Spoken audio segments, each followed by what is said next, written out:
duty. Pero alam nila ang mga pulis na pumasok ng kidnapping, alam nila yung pulis nila, pinatay ko. Thank you, Mr. President. Ako po may tanong din. Pinag-aralan namin pinanood namin yung mga footages mo nung you were President-elect tapos naging Presidente. Meron kayo sinasabing ang reward, iba-iba nga yung amounts, tapos sasabihin nyo parang may encouragement na patayin ng mga kriminal, pero dudugtungan nyo parati sa dulo ng lalo na kung nalagay sa peligro yung buhay ninyo. Okay. So, ito lang po yung tanong ko. So, when you were President, hindi nyo ba po concern na malito yung mga nakikinig sa'yo, na kausap mo mga law enforcers, na may maniwala, lalo na dun sa first part ng sinabi mo at na-confuse na sila sa... Kasi paliko-liko po yung mga pronouncements po ninyo, Mr. President. When you were President, were you not concerned that you will be misinterpreted? Hindi, kasi matagal akong instructor ng pulis eh. Dumadaan ito sa psychiatric, gagastos pa ako ng... When I was also president, may funding ako dito sa mga psychiatric nila. Nandyan yan sa item eh. Hindi naman ito At saka, alam mo, Senator, pag kayo mga ganun, mga heinous crime, mga patayan dito, ang presidente o mayor, hindi pwedeng kailangan magbitaw ka talaga ng salita. Ang ina ninyo. Kasi pag hindi, hindi ako na nagyayabang. Look at my city.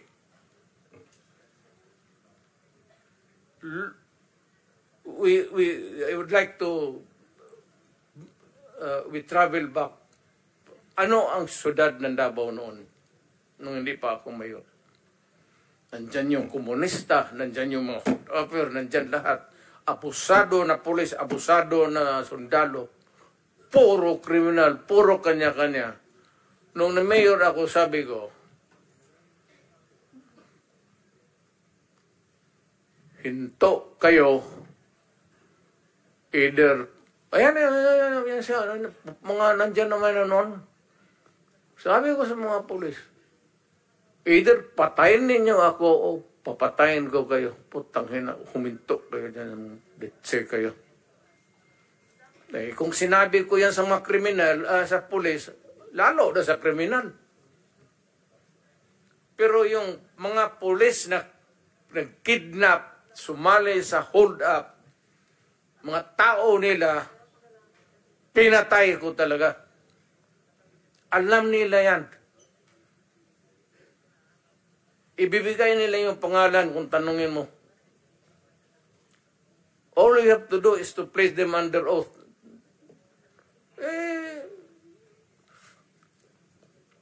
Sinabi ko sa kanila, pati kayo pag hindi ninyo madisiplina yung mga tao ninyo. Bayad ang mga tao ng sweldo ninyo, tapos pati kayo kasali dyan. Stricto talaga ako sa pulis. Ayan sila. Puro general yan. Protektado ko ang pulis pag sa trabaho. Kasi ma-demoralize pag hayaan mo. Alam mo ba, Senator, nung mayor ako, ayan, puro dumaan ng Davao yan, puro naging chief of police yan. Pagka ang pulis nagkaroon ng kaso, yung araw na yon na ma-file yung kaso against the police, tangina, yung sweldo niya, hinto na yan. Wala nang pagkain na dumadating doon sa pati yung mga anak.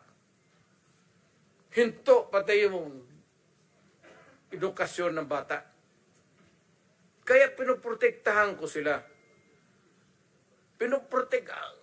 Ito puro generals. Pero alam nila, sila mismo pinoprotektahan ko. Dumaan ng kaso yan. Pero yung mga pulis na gago, I will take advantage of the presence of the former president and then ask now the police generals present this afternoon. Narinig niyo yung sinabi ni Presidente? Generals Danao and Coy, do you confirm what the President said? Na kung involved ang police ninyo sa krimen, siya mismo ang pinapatay daw niya. So do you confirm such a statement? Alam nila yan. As far as I'm concerned, sir, when I was under the Davao City Police Office, hindi naman siguro sila pinapatay. Sige, tell us. As far as I know, sir, wala man pinatay po si Mayor talaga. What do you do? What do you do to the policemen involved in crime? Policeman is involved in crime, sir. That Yes, is okay. the scenario.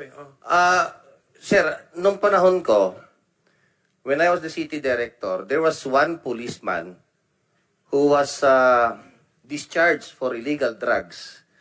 And unfortunately, hindi ko na lang po i-mention yung pangalan kung sino yung congressman na nilapitan at na-reinstate po sa serbisyo. In short, okay, he was already discharged from illegal drugs. Wala pang 1 year, sir. Walang ginawa kundi magmaoy, mamaril, at binabaril niya, sir, yung kanyang misis, binabattle indok niya yan. Okay? So, in short, sir, yung taong yun, kinausap ko. Kasi sabi ko, kababalik mo lang, baka pwede namang maglaylo ka. Okay? So, ang nangyari, sir, naglaylo siguro ng 3 linggo. Ganon uli, sir. So, binaril na ng binaril yung misis niya. And accordingly, sabi mismo ng misis niya, Sir, kaya po laging nagwawala na naman itong mister ko dahil bumalik uli sa droga. So in short, sir, pinatay namin.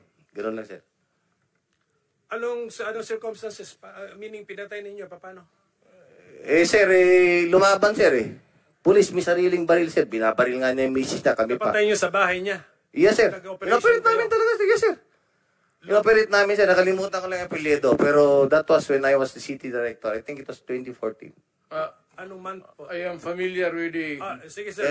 Can you supply the details, Mr. President? Yes, lumaban, sir.